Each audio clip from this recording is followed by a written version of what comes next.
We try so hard in our lives to fit in. We try to fit into certain groups, certain frats, certain sororities, among certain friends. Yet the people we idolize are the ones that stand out. But when you're prepared, there is no fear. There is no fear of failure. Because even if you've walked out of something and you feel like you failed at it, your preparation is so strong that you're gonna take that failure and turn it into the outcome you desire. And most people stop at failure, okay? We've all failed at things. I'm gonna continue to fail at stuff, right? It's the most powerful tool you can use, but it all depends on how you use it. What would your future be like if you decided to want that which you desire so strongly that it prepares you past your fears, that you experience the fear, as the one book says, feel the fear and do it anyway? Life is 10% what happens to you, is 90% what you do about it. No matter who you are, no matter where you are in life, you can take the lid off of your job.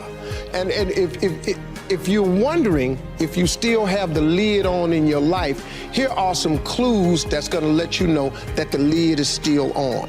If you're not excited about waking up in the morning, if you're sitting around bored out of your mind, if you got time to do everything anybody asks you to do, you probably got the lid on.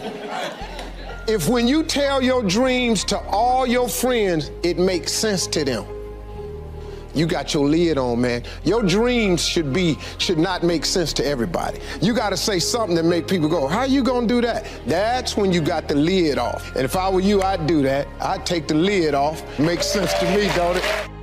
They're always gonna get ready to get set to get going. What we've gotta do is, boom, just like that, move into action. Every time you remember your dream, you're removing some dirt. You're digging it back out. The true mark of a champion is even though some dirt gets thrown on your dream, instead of letting it get buried, you keep shaking it off. You keep moving forward. You keep looking for a new opportunity.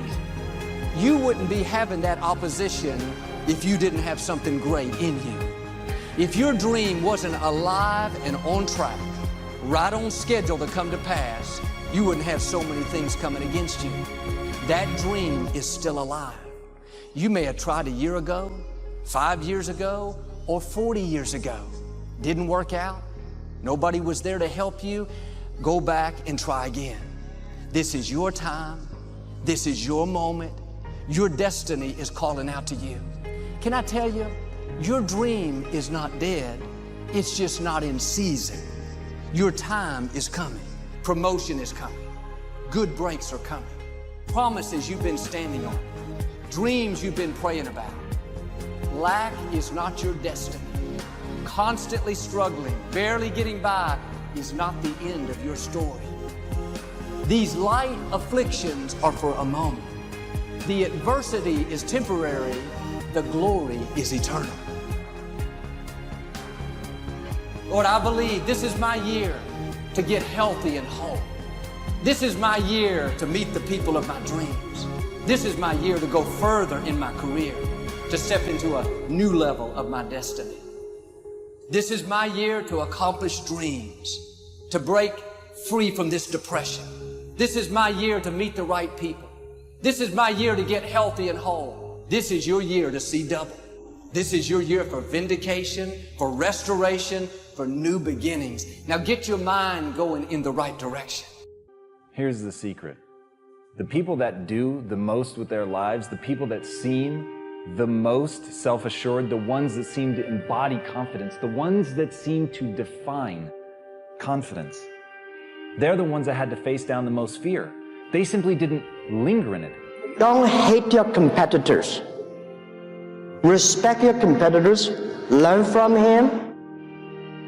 I had a very important person in my life come to me and say, who's your hero? And I said, I don't know, I got to think about that. Give me a couple of weeks. I said, I thought about it. You know who it is? I said, it's me in 10 years. So I turned 25 10 years later. That same person comes to me and goes, so are you a hero? And I was like, not even close. She said, why? I said, because My hero is me at 35. So you see, every day, every week, every month, and every year of my life, my hero is always 10 years away. I'm never going to be my hero. I'm not going to attain that. I know I'm not. And that's just fine with me because that keeps me with somebody to keep on chasing. That's the thing. Success and failure are generally slow processes. Either slowly building things up or gradually tearing them down. And that's why I say you've got to pay attention. You have to watch. You have to watch every single second. Choose love, and don't ever let fear turn you against your playful heart. I believe in manifestation. I believe in putting a rocket of desire out into the universe, and you get it when you believe it. You get it when you believe you have it, and that's the key. So we want to get really sensitized, acutely sensitized, sensory acuity, to whether what we're doing is working or not. And by the way, sensory acuity is really the measure of a person's intelligence. What I mean by that is, how do we measure intelligence? Intelligence is a measure of the number and quality of distinctions you have in a given situation. You can handle this, you just haven't figured it out yet. It's all right, this is your training period. This is the tuition you have to pay for what you don't know. You can do this, other people have done it. It doesn't take an Einstein. Get you some people that can teach you some stuff that you don't know. Get you some people that have done it successfully and learn from them. Take some seminars, workshops, read some books on how to manage a business. Change the way you see yourself and begin to tend to the personal details. Understand that nobody's going to take care of your business better than you. You will notice the most successful people in any field, they are usually the ones who have failed more than anybody else. You see the difference between a successful person and everyone else? It's not a lack of strength, it's not a lack of knowledge, it's a lack of will. It's up to you. In a world where we're taught to look outside for answers, for a job that will make us happy, for money that will make us happy, that answer is within. We already have it. We already have the answer, but will we unleash it? Will we give it? Will we own it? Will we truly reinvent ourselves to become the people that we're capable of becoming?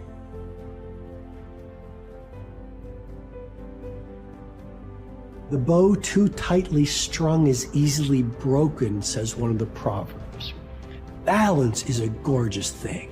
So be monomaniacal in your execution around your high-value targets, your HVTs, your mission plan, but also build in some rewards. And that's going to send a gorgeous message to your conscious and your subconscious mind that, hey, this daily practice of execution around my deliverables is a beautiful thing. And you create this thing called momentum. And the monk who sold his Ferrari, I went back and I saw this recently. I think there's a whole chapter on momentum.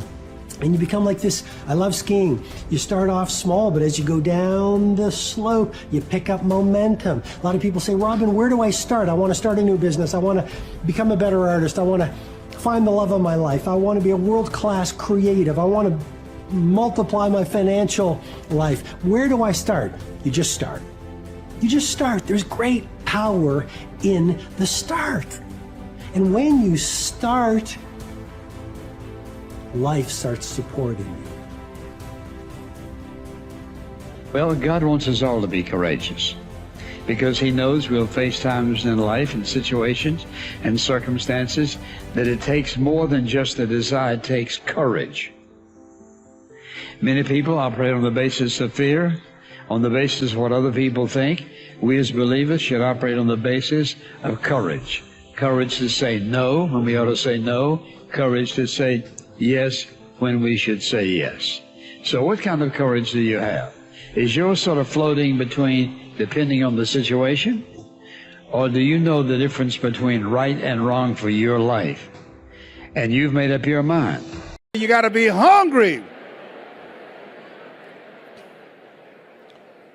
People that are hungry are willing to do the things today others won't do in order to have the things tomorrow others won't have. People that are hungry believe, always strive to get on top in life because it's the bottom that's overcrowded. People that are hungry know if you want to be successful, you must be willing to do the things today others won't do in order to have the things tomorrow others won't have. I didn't do what I'm doing right now because it was hard. How many of you decided not to do something because it was hard? Raise your hands, please. I want you to write this down. If you do what is easy, your life will be hard. Complain, point at your circumstances, give up your power, blame the government, blame the economy. If you do what is easy, your life will be hard.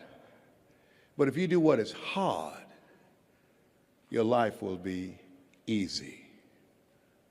It's hard to make a radical change in your behavior. It's hard to take ownership. It's hard to swallow the bitter pill that wherever you find yourself, at some point in time, you made an appointment to be there. That's hard.